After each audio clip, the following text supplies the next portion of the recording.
Here we are, Luce's first official day in the Boiling Isles. I remember this episode being a bit forgetful, but this could be better than the last episode. Also, I know I said this a lot in the last video, but is this monster voiced by Alex Hirsch? Good morning! It sounds like him, but I'm not quite sure.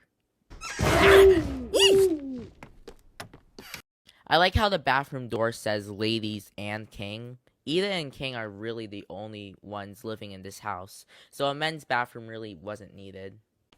Hi, Luz! Oh! I'm just wishing you a good morning! Jeez, Hootie, give Luz her privacy. Sorry, Hootie! This is it, old girl. I guess Luz's book has some sort of teleportation ability. First the whole Albert situation last episode, and now this? The book isn't even in this shot. Why did Luz leave her book in the bathroom in the first place? Ugh. Who are you again? Huh? Come on, Ida, that's just mean. Wait, a spider crawled into her ear overnight? Intro time, baby. I really enjoy this intro. It's nice and fluid, and we get to see the three main Hexite kids. Their personalities are pretty obvious once you take a look at them. I like that they show Luz making a light ball here. It makes you start asking questions like, how did she do that? Guess we'll find out in like 2 more episodes. Kid, lay off the details. I haven't even had my cup of apple blood yet. You mean apple juice? No. I think this is implying that apple blood is this world's equivalent of alcohol or coffee, but in season 2 we see young Ida take a good sip of it in the juice box. So either this is just Ida saying no since she's probably never heard of apple juice before, along with the fact that it's early in the morning and she's probably really cranky, which is more likely, or Ida has been an alcoholic since she was like 14, which I want to believe more.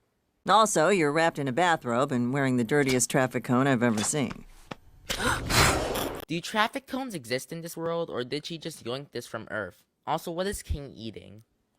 But most days I sell only the finest homemade elixirs and potions. Ida was in the potion track, so she'd probably know a thing or two about potions and elixirs. Follow me.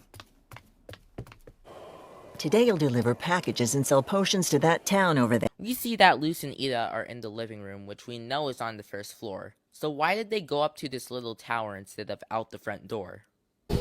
And because you work for me too. Unless you want to start paying rent. Can King even pay rent? He's like 8. Why does Ida need to pay rent in the first place? She's a wanted criminal. What did Leech Boy do to deserve to go on the wanted list? He's innocent, I swear. Wow. There must be a reason for that, right? Why am I here? What if I, Luz Noceda, average teen, actually had a predetermined path of greatness? This was all more coincidence than, in her words, a predetermined path of greatness. This is terrifying. Like, actually terrifying. It was pretty obvious this guy was evil. I mean, he's wearing sandals. Ida just said not to trust the guy wearing sandals. It was all so obvious. Please, won't you join me for tea? Okay. Let's scram! Wizards are just old people with glitter in their pockets. This is the only time, at least to my knowledge, a wizard is mentioned in the show. Ever since this episode, everyone has been referred to as witches. I have a quest. A quest? You didn't let me finish. I have a question. Oh. Would you like to go on a quest? Yes! I think this is funny. I'm probably the only one who does, but it's still funny to me.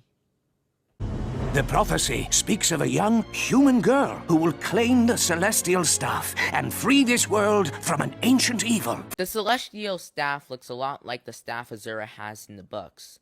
Does it look like it to play into the illusion? Oh, you guys talking about bad girls? I like how Ida walked in when she heard the words bad girls, because she is one. Also, what in the world was she planning on using that for?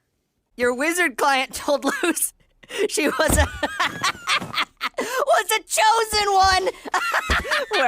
Wait, Luz? Like I said before, this is just me. Guess it's just tough love, huh? Hey, Luz? Oh, nuts. I would like to take back the statement I just said. At least Ida apologizes. King, on the other hand. This looks a lot like a title screen for an RPG, and I'm loving it. The Celestial Staff should have picked me, Nevereth Bladestrife, teen prince of Angstmore. This is literally just the average angsty character in the show that has some sort of tragic backstory. He's literally the prince of angst. It wasn't like this before. I don't like this.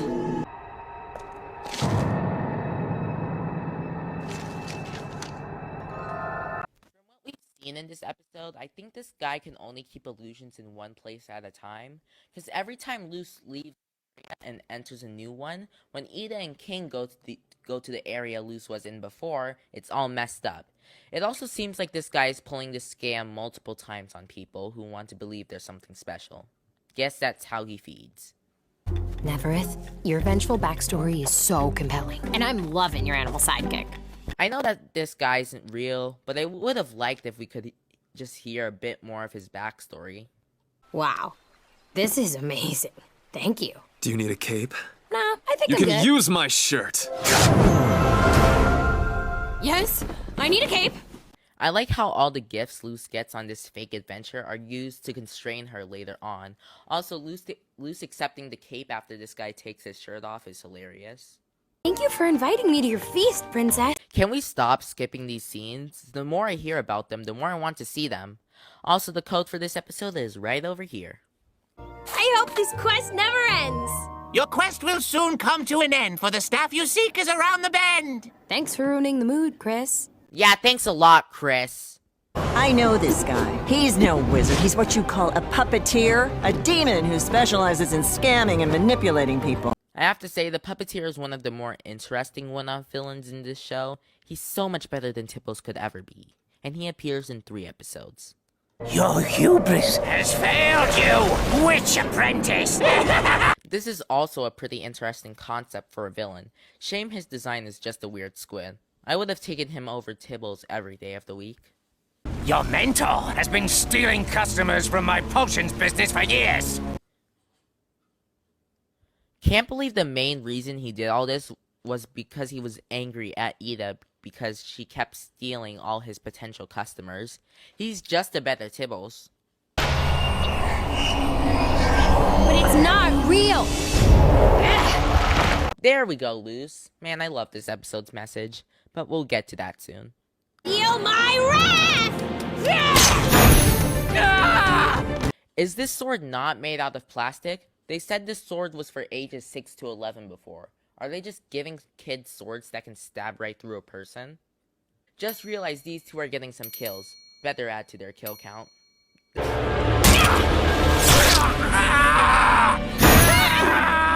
Does that count as a kill for Luce? She didn't attack the cat, she attacked him. Oh well. Oh, did you want some of that? Oh my Titan, did Ida just swallow that without chewing? How is she not choking? Also, that's another kill for Ida. Whoa. I love this shot so much. It's so beautiful. Look, kid, everyone wants to believe they're chosen. But if we all waited around for a prophecy to make us special, we'd die waiting. And that's why you need to choose yourself. I love this message. It's not saying that no one's special or that everyone's special. It's saying that you are the person who will determine if you think you're special or if you're not special. It shouldn't be someone else who tells you. It should be you.